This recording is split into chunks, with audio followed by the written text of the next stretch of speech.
La violence, nous la connaissons, celle que nous renvoie l'actualité chaque jour, les guerres, les conflits sociaux.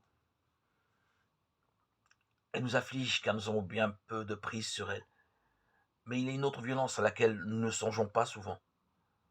En notre pouvoir, celle-ci, la violence de nos pensées. En nous se déroule presque en permanence, si nous y faisons attention, des procès à huis clos. Observons nos pensées. Nous serons surpris de la fréquence et de la vivacité de nos critiques internes avec des interlocuteurs imaginaires, sinon avec ceux qui nous entourent dans notre réalité. D'où viennent-elles en général?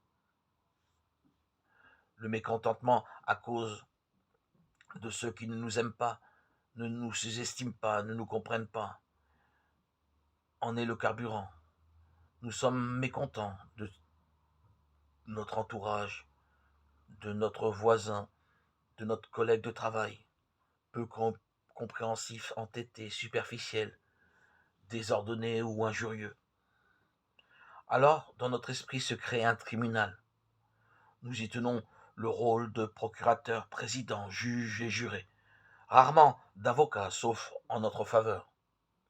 Nous exposons les torts, pesons les raisons, nous défendons et nous justifions, et nous condamnons l'absent sans appel. Le combat intérieur contre les pensées, le banc d'essai de tout progrès spirituel est important et vital à observer. Il faut élaborer une méthode, devancer dans nos pensées le déroulement d'une pensée avant qu'elle naisse, savoir dès le début où elle s'arrêtera. Au pardon de son frère ou à sa condamnation à sa propre gloire ou à celle de Dieu.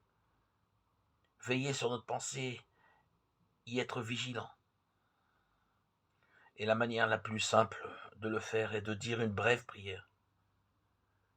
À chaque fois que le jugement se dresse en mon esprit, tel un procurateur impitoyable, je me dois de le repousser énergiquement par une bénédiction.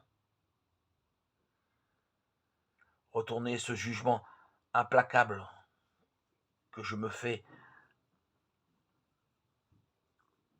et que je désire porter sur l'autre en une bénédiction immédiatement. Pourquoi pas ne pas essayer tout de suite, aujourd'hui?